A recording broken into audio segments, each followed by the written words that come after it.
pour moi de prendre le relais pour assurer la coordination du Conseil présidentiel de transition. Permettez-moi d'abord de reconnaître et de saluer les efforts de ceux qui m'ont précédé à ce poste. Cher ami Gadi, cher ami Leslie, merci.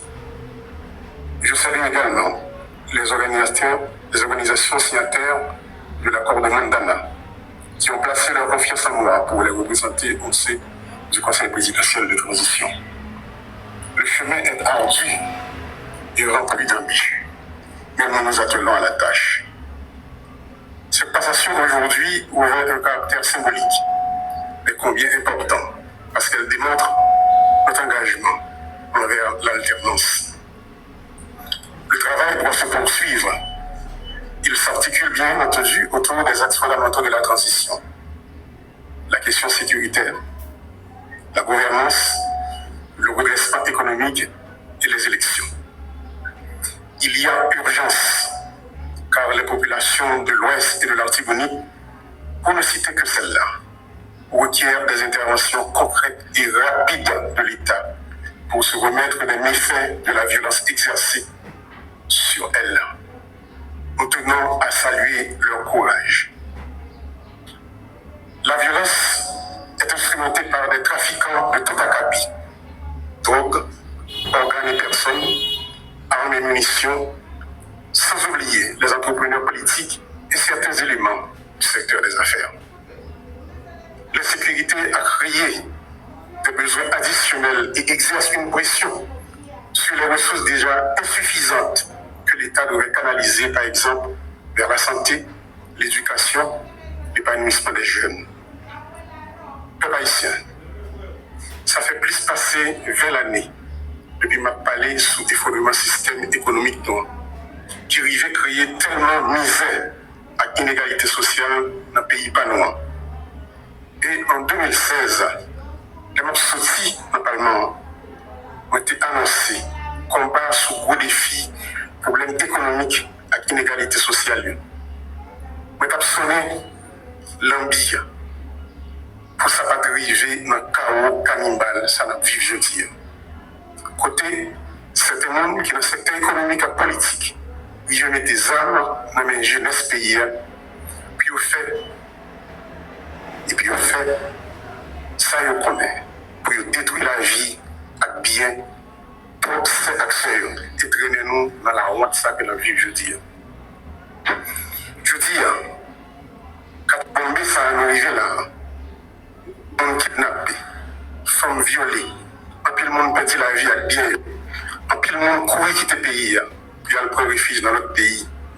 Ces conséquences violentes pour l'éducation, santé, logement, infrastructure, agriculture, nous obligés à dépenser en pile l'argent dans acheter à l'examen pour lutter contre gang criminels toute qualité. Je salue le courage de la population. Courage policiers nous. Des populations qui a gommé tout partout, même gens qu'on laisse Voltaire sortir là. Moun dans l'ouest, moun dans la Tibonite qui attendent nous saluons courageux. Les amis qui viennent mettre main dans la bataille que nous avons menée pour nous croire en sécurité. Nous ne pas oublier d'autres amis nous. El Salvador, Jamaïque, le Bahamas. Nous profitons de la minute de silence pour tous les policiers et soldats et les policiers qui tombent dans la Tibonite. Une minute de silence, s'il vous plaît.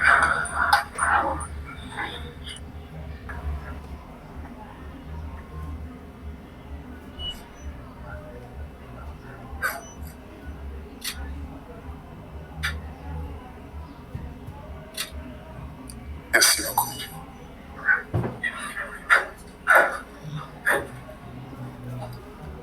Malheureusement, comme on n'a pas raison, qui était supposé venir, il y a un inconvénient, mais nous devons saluer le votre pour courage.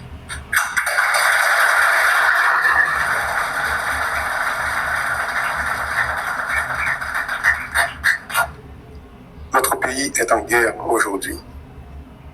Et nous devons impérativement nous unir pour gagner cette bataille. C'est pourquoi j'insiste sur un budget rectificatif de guerre oriente les dépenses dans la direction des défis qui se dressent devant nous. La sécurité est notre plus haute priorité et nous devons absolument nous assurer de l'adéquation entre les dépenses, les défis, les actions qu'il faut mener pour les relever afin d'atteindre les résultats concrets. Le Conseil présidentiel de transition et le gouvernement doivent garantir que les projets des ministères s'inscrivent dans cette démarche et concourent à l'atteinte de ces objectifs. Dans le cadre de ce budget rectificatif, il faudra mobiliser les moyens qui permettront à l'État de satisfaire aux besoins de relèvement engendrés par les dégâts causés par l'insécurité sur les plans économiques et sociaux.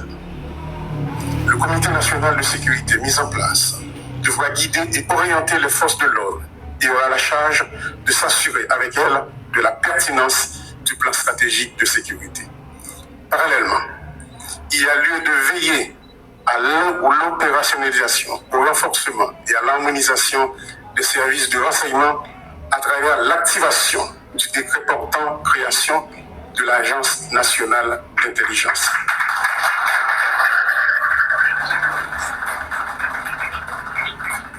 Sans un effectif adéquat, les forces de l'ordre ne seront pas en mesure de mettre fin à l'insécurité.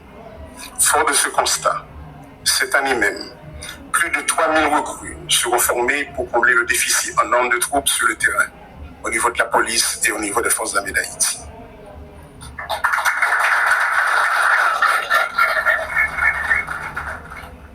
Les forces armées nous ont présenté un budget détaillé sur les actions qu'elles anticipent de mener. Monsieur le Premier ministre, le ministère de l'Économie et des Finances et celui de la Planification doivent s'assurer de l'exécution effective de ce budget. Nous ne sommes pas en temps normal, il faut agir dans l'urgence pour éradiquer la violence. Il me plaît de vous informer qu'un protocole d'accord sera signé entre les forces armées d'Haïti et l'Agence nationale des aires protégées pour la mobilisation des agents des aires protégées dans la guerre contre les gangs armés. De plus, les démarches sont en cours pour un support aérien et maritime de façon à mieux protéger nos frontières maritimes et terrestres. Il est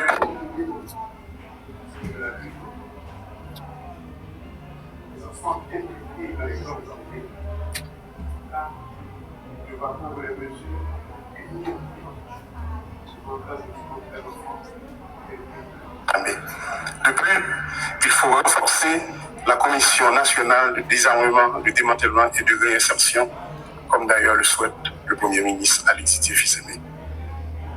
Le déficit de gouvernance de l'État est l'un des points essentiels auxquels il faut s'attaquer.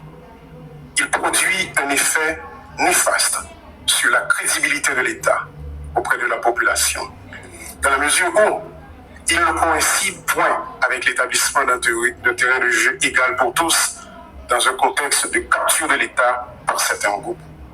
En résultent les dysfonctionnements que nous observons. Je crois fermement au rôle que doit jouer l'accès à l'information dans la promotion de la bonne gouvernance.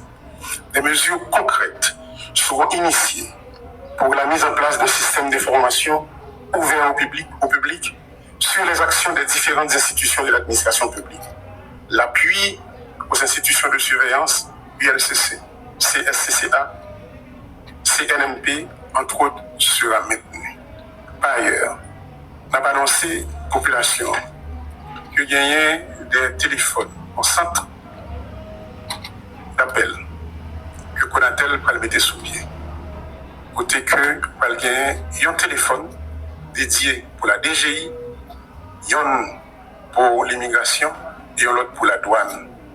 Si un client il sentit pour une raison pour l'autre, il y a des abus qui a fait, il y a des magouilles qui a fait, le téléphone ça a servi comme un téléphone d'alerte.